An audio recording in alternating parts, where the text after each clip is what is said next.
Supreme Court nominee before he heads to the NATO summit, where he faces rising tensions with European allies. I'm going to tell NATO, you got to start paying your bills. The United States is not going to take care of everything. Plus a divide with Europe over tariffs, withdrawal from the Iran nuke deal, and improved relations with Russia. I'm meeting with President Putin next week, and getting along with other countries is a good thing. It's not a bad thing. It's a good thing. We'll preview the summits in Brussels and Helsinki with Bailey Hutchison, U.S. Ambassador to NATO. Then, as the list of possible replacements for Justice Anthony Kennedy narrows, the Senate awaits President Trump's Supreme Court announcement. If you turn in Monday at 9 o'clock, I think you're going to be extremely happy with the selection, right? We'll discuss President Trump's possible picks and handicap their chances of getting confirmed with Republican Senator Lindsey Graham. It's a Fox News Sunday exclusive. And we'll ask Ilyse Hogue, president of NARAL Pro-Choice America, what the vacancy means for the future of Roe v. Wade. Plus, we had many hours of productive conversations. These are complicated issues, but we made progress on almost all of the central issues. North Korea takes issue with the latest round of talks following the first formal meeting since the Singapore summit. We'll ask our Sunday panel what it means for getting rid of nukes on the Korean peninsula. All right now on Fox News Sunday. And hello again from Fox News in Washington. President Trump is gearing up for a high-stakes trip to Europe this week, which includes a likely tense summit with NATO allies and potential concessions to Russia in a face-to-face meeting with Vladimir Putin. But first, he'll announce his Supreme Court pick, a move that could reshape the High Court for decades to come. Kevin Corke is live at the White House with the latest. Kevin.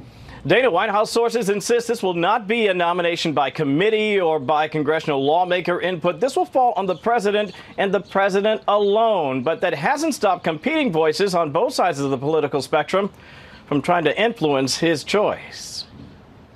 Jurors believed to be in the president's final four are thought to be safely conservative, but there's increasing pressure on Mr. Trump to nominate someone who won't draw the ire of pro-choice Republican senators.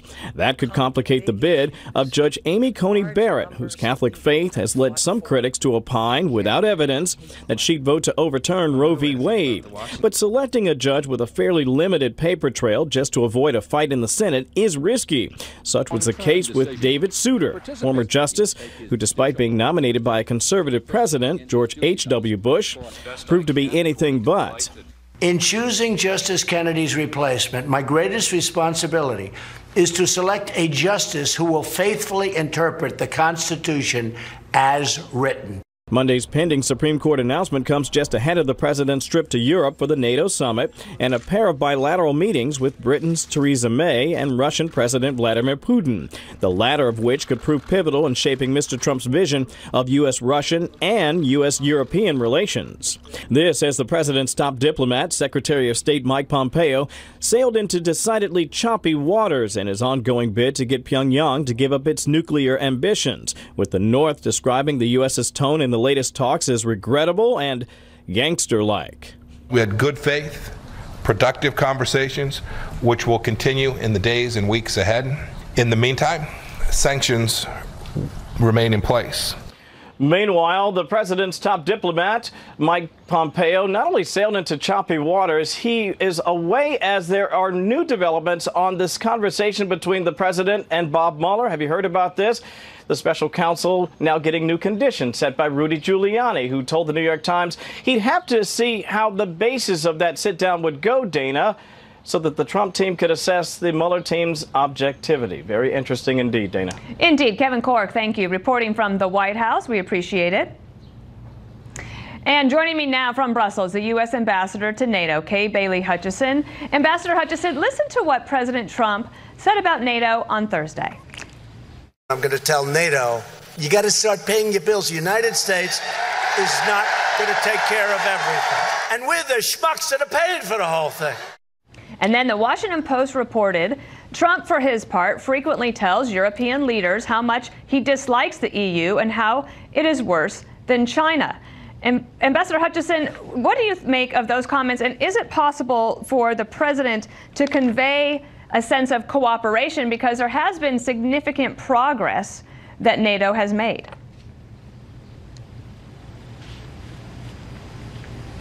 NATO really is making progress, and they are doing it really at President Trump's insistence. And I think that it's very clear, and he's been very direct about the Europeans needing to do more for their own security. You know, Dana, I've worked for probably with 3 presidents, all of whom have said the same thing. Now, I think for the first time, we are really seeing the Europeans actually start going in the right direction. Every ally is now increasing defense spending. We've had the largest increase in defense spending since the Cold War. And in the year and a half that President Trump has been in office, it has doubled since 2014. So I think he is making an impact, and I think that the Europeans, including Chancellor Merkel just recently, who has said, we are going to do more. We need to do more. It's the right thing to do. And she is encouraging her Bundestag, her parliament, to increase the defense budget so that we will be more fit for purpose in NATO for the fights that we want to deter. Do you anticipate that there might be any additional conversations within the NATO meeting about the tensions regarding trade and tariffs?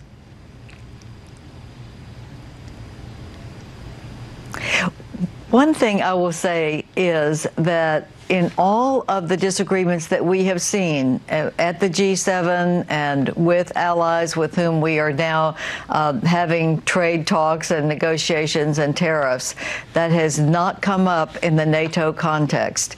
Our diplomats are professional, and they are staying on our NATO issues where we are 100% allied. You said recently that NATO's main concern now is Russia, that the U.S. has beefed up its troop strength in NATO countries that are next to Russia, like the Baltics and Poland. The president reportedly has said Crimea should go to the Russians, since most people there speak Russian. Does that concern allies like those in the Baltic states? And is it still the position of the United States that our NATO allies have reason to be concerned about threats from Russia?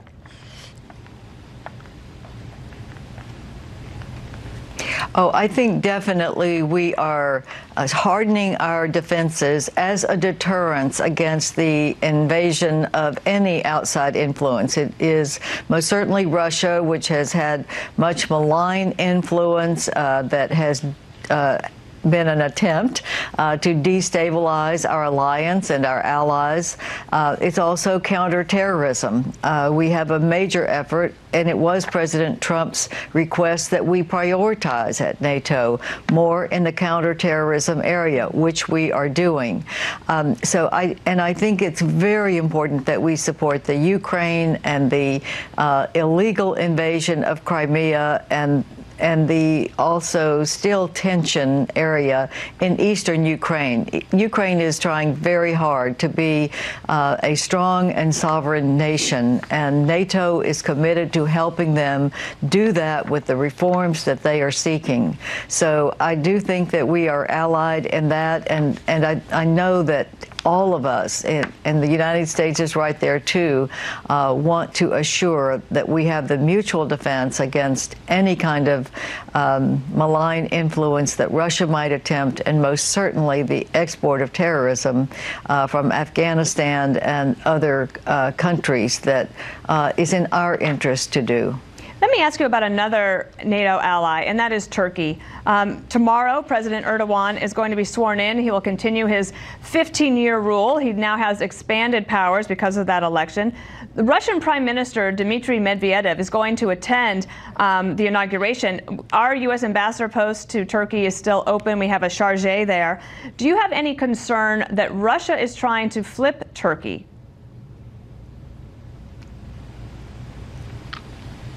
Oh, yes, I do think Russia is trying to flip Turkey. They're trying to flip many of our allies. They want to destabilize the strongest defense alliance in the history of the world, and that is NATO.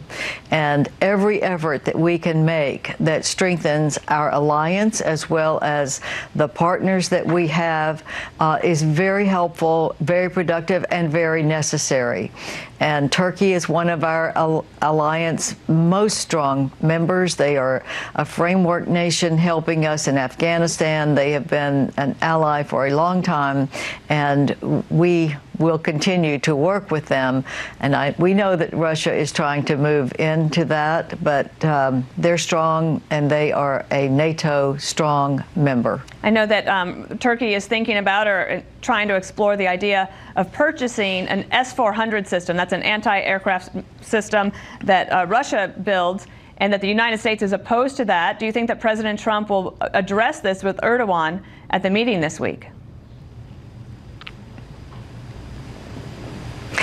Dana, President Trump has addressed it with President Erdogan.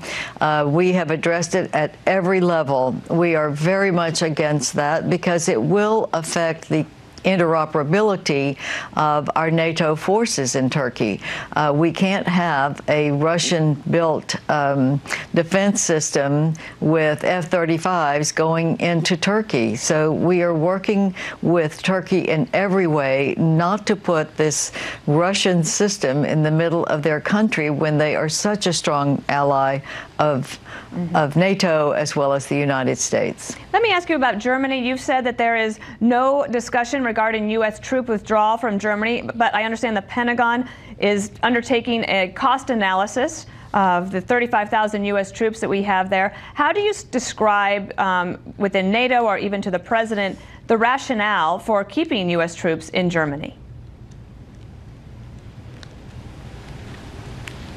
Well, the U.S. troops in Germany, of which there are in the neighborhood of 30,000, are there for many purposes, part of which, of course, is our ally Germany, but also they are a forward basing presence. They are a hospital focus for us that helps when we have injured soldiers that need immediate care.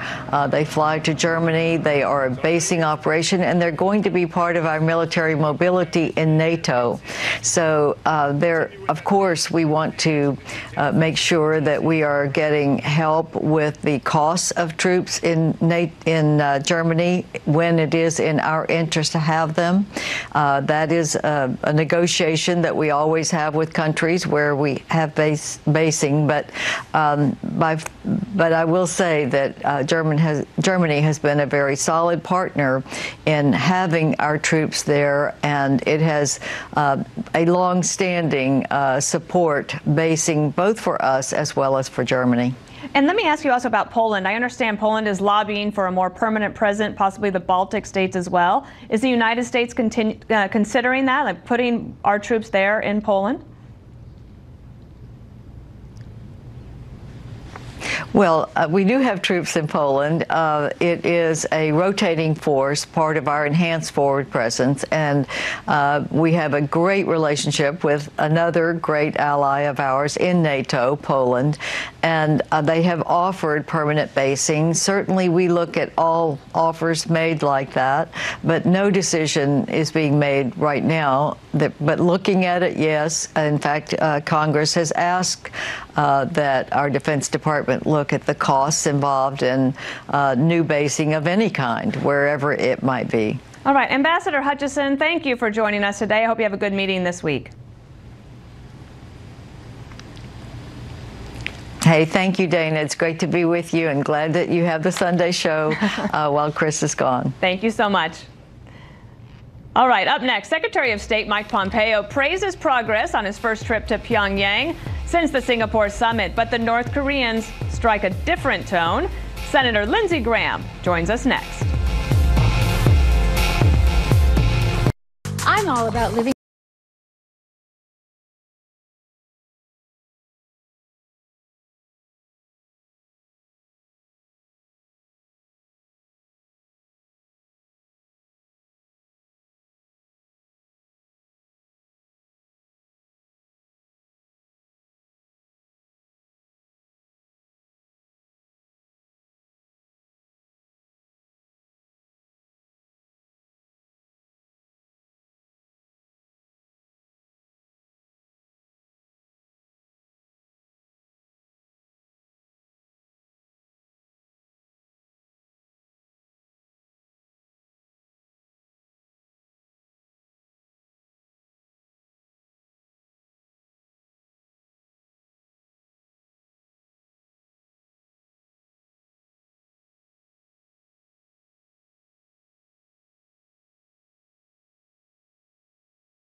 North Korea is accusing the U.S. of making gangster-like demands in the most recent round of talks since the Singapore summit between President Trump and Kim Jong-un.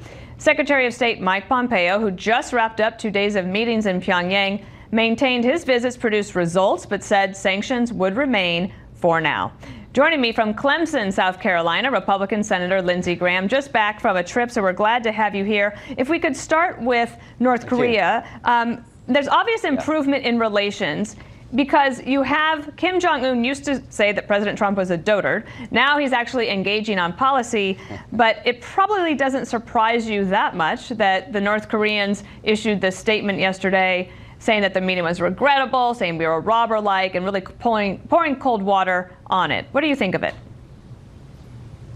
I see China's hands all over this. We're in a fight with China. We buy $500 billion worth of goods from the Chinese. They buy $100 billion from us. They cheat, and President Trump wants to change the economic relationship with China. So if I were President Trump, I would not let China use North Korea to back me off on the trade dispute. We got more bullets than they do when it comes to trade. We sell them $100 billion. They sell us $500 billion. We can hurt them more than they'll hurt us.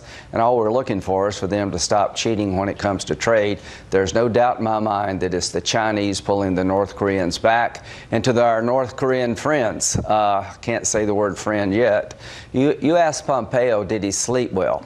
If you knew what I knew about what we could do to the leadership of North Korea, you wouldn't sleep very well. I thought it was, I actually really enjoyed reading about that exchange where the North Korean general's asking Mike Pompeo twice, like, surely you couldn't have slept well last night. And our Secretary of State said, oh, I slept just fine. Meanwhile, President Trump will meet one-on-one with Vladimir Putin in Helsinki next Monday. Bloomberg reports the Kremlin is working with the U.S. to have a deal that the president will accept. They say Putin has agreed in principle to U.S. and Israeli demands that Iranian-backed forces in southern Syria be kept away from Israel's border, replaced with troops loyal to the government in Damascus. That's according to 2 Kremlin advisors. Would you recommend the president agree to that deal? Given Russia's behavior, absolutely not. Russia was supposed to make sure that Assad had no chemical weapons. The last thing you can rely upon is the Russians to take care of American and Israeli interest. There's a deal to be had in Syria. Our troops in northeastern Syria, working with the Syrian Democratic Forces, Arabs and Kurds, have demolished ISIS, and if we stay there, we have about 2,000 troops, ISIS won't come back. If we stay in northeastern Syria, Iran can't march from Tehran to Beirut. I don't trust the Russians to implement any agreement when it comes to the Iranians, but there is a way to break Iran away from Russia away from Iran, but no way can be achieved without us staying there. Our presence in northeastern Syria is an insurance policy against Assad taking over Syria and ISIS coming back and the Iranians owning the whole region. How do you balance the cooperation that we need with Russia right now on some things with the concerns that we have with Russia on many other fronts? And how would you recommend President Trump approach that meeting next Monday in Helsinki? It will be his first one-on-one with Putin. Well, first, when Putin denies that he was involved in our election in 2016, reject the denial. Challenge him. Don't let him deny the obvious. They're still trying to disrupt the 2018 election cycle. When it comes to Syria, we need to be partnering with Turkey to make sure that we can maintain a presence in northeastern Syria. At the end of the day, Iran is a weak economy. They got problems in their own backyard. What we need to do is partner with Turkey and Russia and break Iran away. Iran has a different reason for being in Syria than most everybody else. Israel cannot tolerate Hezbollah and Iranian presence in Syria. If you leave Assad in power, the Arabs never will accept him, nor will the Syrian people. There's a way to get Russia pulled away from Iran, but we've got to have a presence in Iraq and Syria to be successful. In 2007, we lost 900 soldiers fighting in Iraq. In the last 3.5 years, we've lost 14.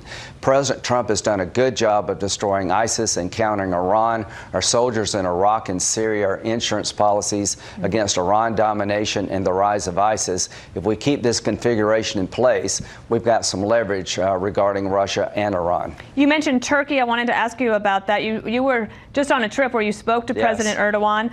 He's going to be inaugurated for, I think, 4th term tomorrow. And while Turkey has been somewhat helpful in Syria Syria, as you mentioned, and Ambassador Hutchison just said.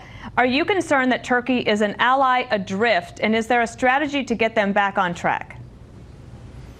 Yes, they're definitely an ally adrift, but there's a new chapter in Turkish history. Erdogan won big, and he's going to have a long time to serve in Turkey, and we need to come to grips with that. We need to push them when it comes to the way they treat the press and some human rights abuses. They have Americans in captivity for no good reason. But having said that, we need to assure Turkey that the Kurdish forces we've partnered with in Syria will not present a threat to Turkey. That's a legitimate concern. Turkey has no interest in Iran dominating Damascus. At the end of the day, their economy is better off hooked up with us versus Russia and Iran. They are a NATO ally. So I came away from my meeting somewhat encouraged that we can start over with President Erdogan in a win-win fashion, securing the northeastern part of Syria in a fashion acceptable to Turkey, and they can be a better ally when it comes to pushing back against Iran and ISIS. Did you talk to President Erdogan about this idea that they would want to buy an S-400 anti-aircraft system? Yes. And do you think that he wants to go forward with it? And if he does, will the Congress vote to put sanctions on Turkey, since that's allowed under the Russian Sanctions Act? We're not going to sell Turkey the F-35, our most advanced fighter, and allow them to buy the most advanced Soviet anti-aircraft system. It would just be a matter of time before the S-400 would be used in a fashion to undermine the F-35. They have to pick. I would like them to buy the Patriot missile battery made by the United States and our partners. They are a NATO partner. They need to release Pastor Brunson, who's been held, in my view, way too long, very much illegally. But you got to remember that President Erdogan was under siege 2 years ago. There was an armed coup. I left that meeting believing that we can do business with Erdogan. You can't have the S-400. We'll find a substitute for that.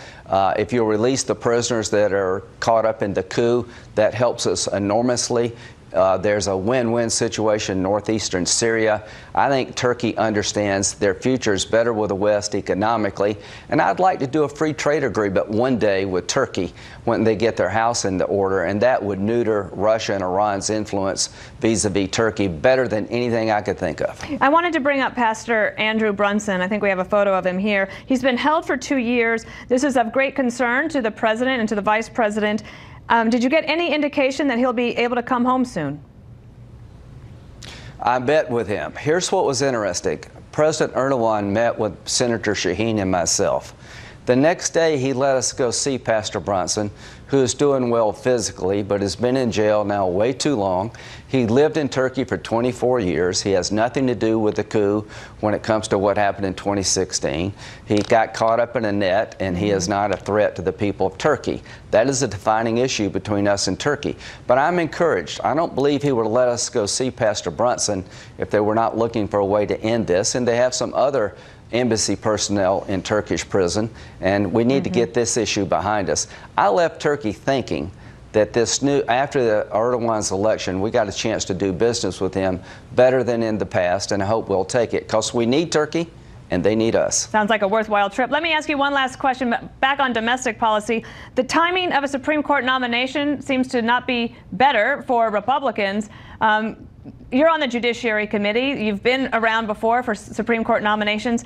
How much different might this one be, and do you feel confident that the Republicans will be able to confirm one of President Trump's nominees before the midterms? I think I got 2 words, and I heard Supreme Court and confidence. So we got a technical problem, but here's my answer. Republicans are holding 4 lottery tickets, and all of them are winners. If you're a conservative Republican, the 4 people named, particularly Thomas Heidemann, I'm glad he's on the list, are all winners, and every Republican should embrace these picks. Here's the truth. Donald Trump could nominate George Washington or John Marshall, and they couldn't get through. Maybe a handful of Democrats will vote for a Trump pick because they have to politically. I've never seen it this dysfunctional. There's nobody that President Trump could nominate from a conservative event that will get many Democratic votes. But this is a nightmare for red state Democrats to oppose a highly qualified nominee. And all four of these people are highly qualified, been on the court, know what they're doing, mainstream judges. So red state Democrats are going to have a very hard decision, and I hope every Republican will rally behind these picks because they're all outstanding. All right, Senator Graham, thank you for reading my mind since you couldn't hear me, and for joining us today. It's always good to talk to you, sir. Thank you. Up next, what could a conservative replacement for Justice Kennedy mean for Roe v. Wade? Ilyse Hogue, president of NARAL Pro-Choice America, joins us when we come back.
The president is set to announce his nominee for the Supreme Court Monday at 9 p.m. Eastern, and much of the focus has been on how a new justice could join with the High Court's conservative bloc to overrule the court's Roe v. Wade decision.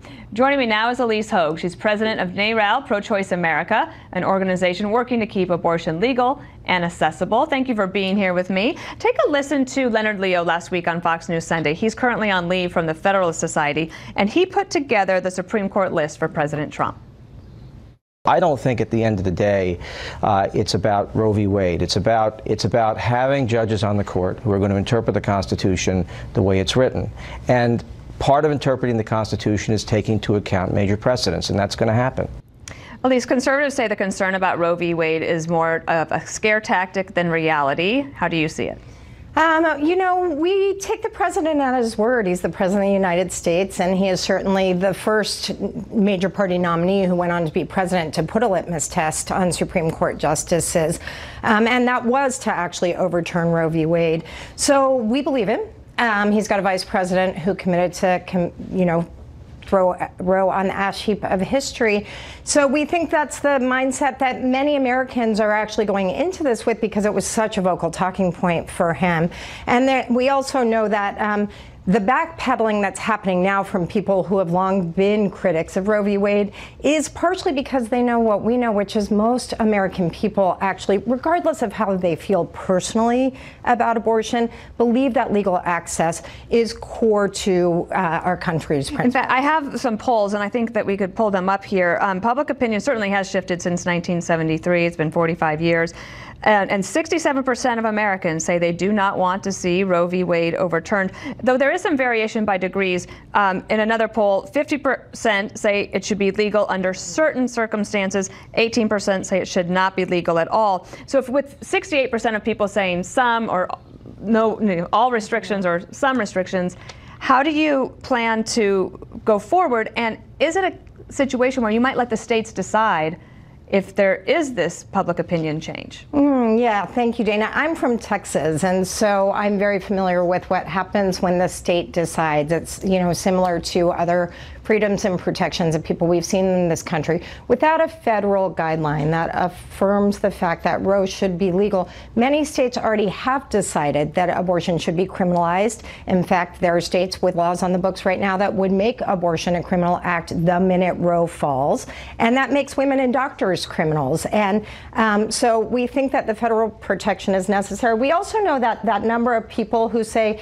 in some circumstances, of course, right? It's a complicated issue. But when you probe that a little bit further, what we find is that people are very, very uncomfortable sitting in judgment. Every individual has a story, and that most people are compassionate and recognize that allowing people to make their own decisions about their families is the compassionate and healthy choice. So back to the Supreme Court nomination. So I take your point that what President Trump said in the campaign and then what he says now is that he's not going to ask the people that he's interviewed for this possible position. But I want you to listen to two recent Supreme Court nominees and how they answered questions in Senate hearings about Roe v. Wade. Can you tell me whether Roe was decided correctly? Senator, again, I would tell you that Roe versus Wade, decided in 1973, is a precedent in the United States Supreme Court. It has been reaffirmed. In your opinion, is Roe settled law? The court's decision in Planned Parenthood versus Casey reaffirmed the core holding of Roe.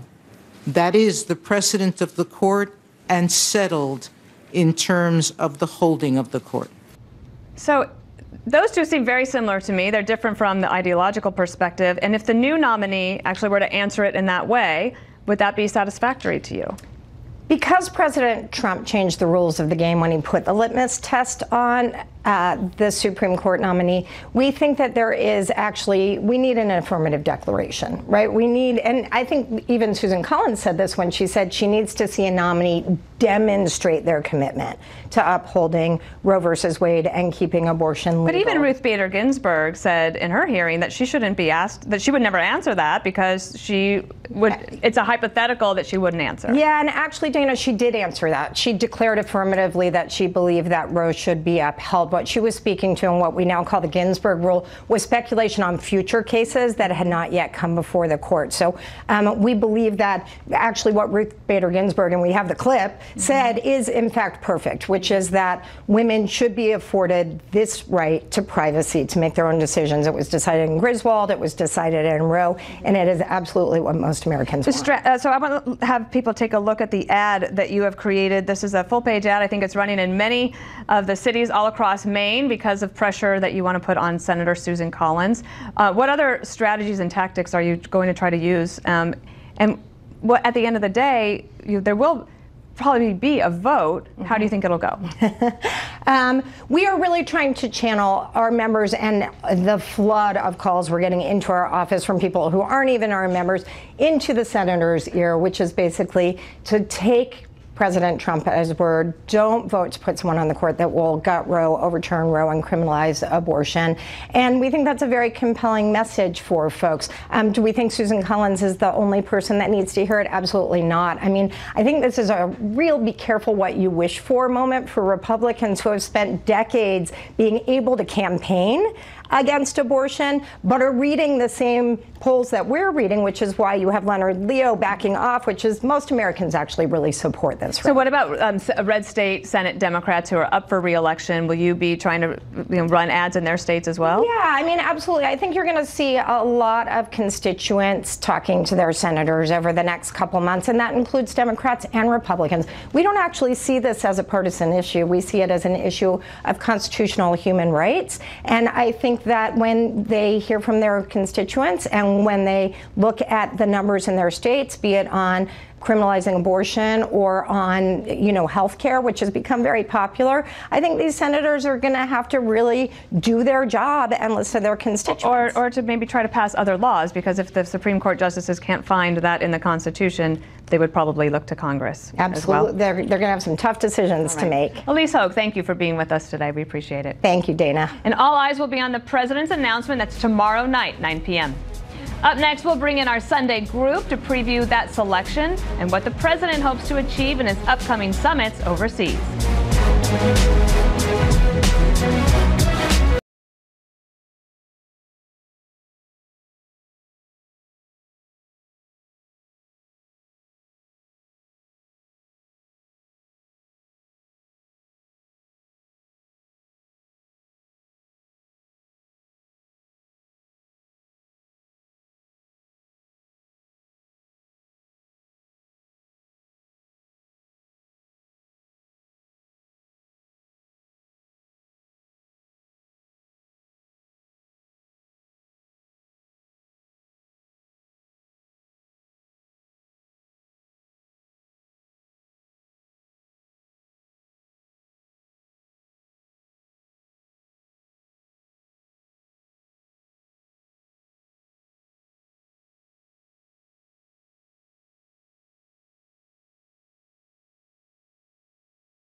Justice is such an important decision, and we're going to give you a great one. We're going to announce it on Monday. President Trump building suspense for the announcement of his second Supreme Court pick in 2 years. And it's time now for our Sunday group, Fox News senior political analyst Brit Hume, columnist for The Hill, Juan Williams, Fox News correspondent Gillian Turner, and former Republican Congressman Jason Chaffetz. Brit, it's a pleasure to have you here today. And I wanted to ask you about Senator Mitch McConnell. He's taking a bum rap, right, for being this obstructionist. But don't the Democrats deserve some of the blame for the polarization on judges? If you go back to Bork all the way through Harry Reid getting rid of the filibuster in 2013. It has been hardball politics on Supreme Court nominations, at least since Bork, and arguably you can go back before that. And that is a function of the fact that the Supreme Court has been the source, and the other courts as well, of so many of the victories that the left has claimed on policy for decades now. And the result of that a bit, of course, is that there's a huge premium now on these Supreme Court nominations, and everybody in the political branches has pulled out all the stops to see that they can get their nominees confirmed, or in the case of some, blocked. And that's where we are, and that is what Mitch McConnell has dealt with. That's what Harry Reid was trying to deal with. But when you get down to it, it is hardball politics all the way. It has been for the longest time. And Juan, conservatives have been galvanized around judicial issues for a really long time. Democrats, not so much. Look at what Brian Fallon, who is now with Demand Justice, said in the Washington Post yesterday. He said, if Trump succeeds in this confirmation fight, progressives will learn the hard way of the importance of the courts. It's unfortunate it might take that for the left to realize the courts are an institution worth fighting for. Is the concern about a rightward shift in the court about to change that? I think so. I think even now you can see that the perception of the court, and I think that's largely at stake here, because you're going from Justice Kennedy, who was a swing vote. He's like a guy standing in the middle of the road, especially on social issues. Certainly a conservative. But when it came to social issues, I'm thinking here in specific of abortion rights, I'm thinking of gay rights, Justice Kennedy was open to this discussion. And I think the public could see that, well, he could be persuaded one way or another. The potential here is for a very conservative justice to be put in place by President Trump that would really say to the public, no, the court really is a rubber stamp for a conservative social agenda. And I think that would be not only harmful in terms of public perception of the court, which people want to trust, but I think it would suggest that, to your point, liberals or Democrats would suddenly realize they have to get as activated on this issue as conservatives have been in the past. Remember, the list that President Trump is choosing from is basically set by the Federalist Society. You had Leonard Leo, a clip from him on earlier. He's a key player in this. There is no such person on the left. And Jason, as the midterms approach, I wondered what you thought about the energy around this. So it could be that Democrats decide to turn out to vote, but conservatives turn out to vote in this case as well. But a lot of this attention will be on the Senate.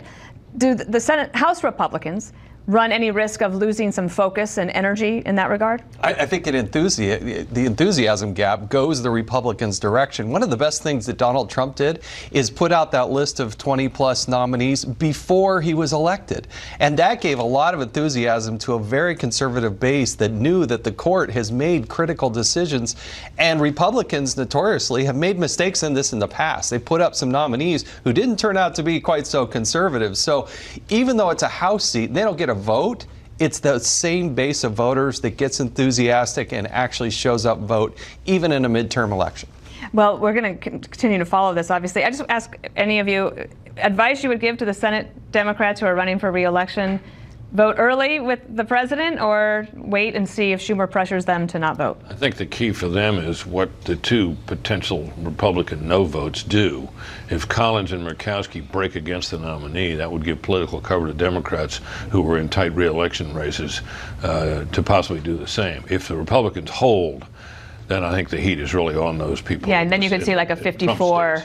Yeah, you could probably get some extra votes, as was the case with Gorsuch. But I would add that I think the Democratic base that we were just talking about for the first time being activated on this issue is pretty intense. So you get someone like Senator, Senator Herzuno of Hawaii, who said she's going to vote against every Trump nominee for any court as a result of this vote. She can do that because she's from Hawaii, which is an absolutely right state. Even for red state Democrats, and here we're talking about like Joe Donnelly in Indiana, right? I think that right now, the previous vote on a Supreme Court from a Trump nominee, okay, you guys go ahead, we understand, said the Democratic base, said Democratic leadership like Right, I see what you mean. On this one, I don't think that holds. There are no safe bets in this go-around. Right. There's going to be a fight from Dems no matter which of the 3 or 4, depending on how you're looking at it. It's going to be an interesting summer. Haven't they all been the last 3 years? All right, Gillian, I want to turn to North Korea with you. Secretary Pompeo gets back yesterday.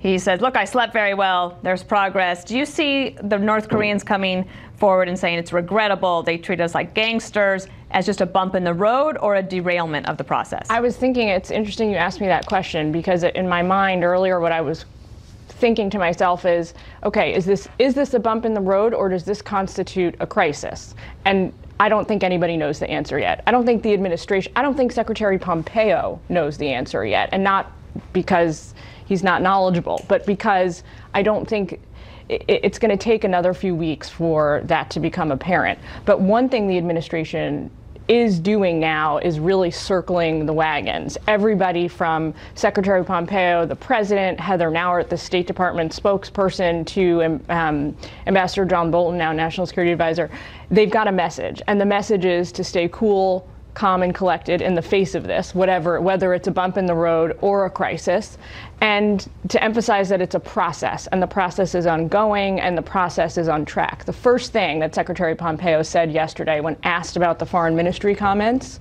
from the North Koreans was, they can say whatever, basically, they can say whatever they want to the press, but the process is ongoing. Look, we've already got our next meeting set up. It's on July 12th, so this is going forward. Somewhere along the way, early in this process, Mike Pompeo's over there, and he's talking to these North Korean leaders, and he gets the idea that something is really different this time. He may be right, he may be wrong.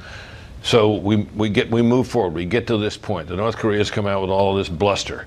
Pompeo seems serene about the whole thing. So the question, it seems to me, the way to assess this is, who do you believe? Do you believe these North Korean spokesmen, or do you believe Mike Pompeo? In this case, in terms of how this meeting went, I'd be inclined to believe Pompeo, which is by no means to say that all of this is going to end very well and they will denuclearize. I think that still remains a long shot. I think they're very clear-eyed about what they're dealing with. Juan, let me ask you about another meeting happening this week. President Trump will go to NATO meeting, and then he'll have a one-on-one meeting with Putin. What do you think the president wants to accomplish in that meeting?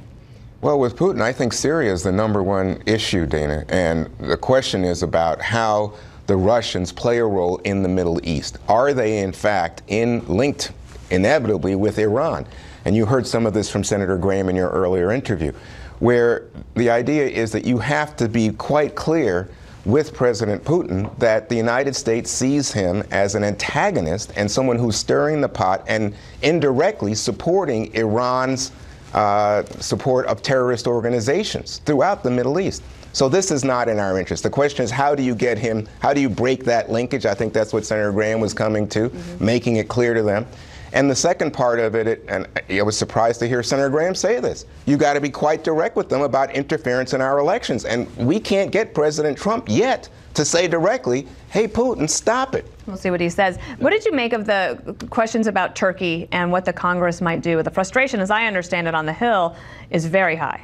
No, it is, because look, on the one hand, we've delivered, I believe it's 2 F-35s on their way to nearly 100, but at the same time, Turkey is now signaling that they may want to purchase those S-400s, which would, the interoperability in interacting with our NATO allies is pivotal to this. So Erdogan is going to be there for a long time. I'm glad Senator Lindsey Graham was there, but this all comes, it's multi-dimensional chess here. And going back to Juan's point, I want to make this real quickly about Putin. I do think Donald Trump is right. The president needs to have a good working relationship, but people on both sides of the aisle want to see President Trump take a much tougher stance with Vladimir Putin and say, you can't meddle with our elections, you can't be doing what you're doing in Syria, and we are going to stand our ground. And right now, all you've seen from Donald Trump is acquiescing to Putin and saying, well, you can take Crimea because, they speak Russian. That makes no sense to a lot of us. Brit, presidents go on foreign trips. They usually, it's high stakes. My theory is there's always something happens at home that then you have to try to deal with, so you're working overtime. But how important is this trip for President Trump at this point in his presidency? Well, it's a big deal both for the first part of the trip and for the Putin visit.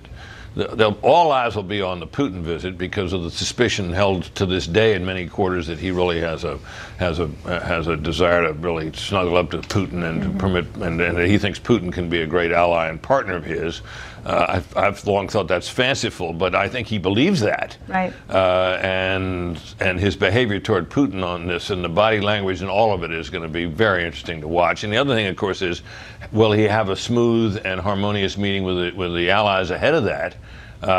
That's an open question. So Gillian, we have 30 seconds deal. left. What do you think on that point? Do you think that this? I believe it'll probably be smoother than we think. But who knows? Same issues are on the table as the last time we had this conversation a year ago. It's the Syrian civil war, like Juan said. It's election interference, cyber warfare, and START 2. Those are the issues they've got to talk about. Well, thanks, panel. We'll see you next Sunday. Up next, our Power Player of the Week, the rising star in the Republican Party, bringing new ideas and leadership to Congress.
Millennials have become the largest segment of our workforce and are becoming the largest segment of U.S. voters.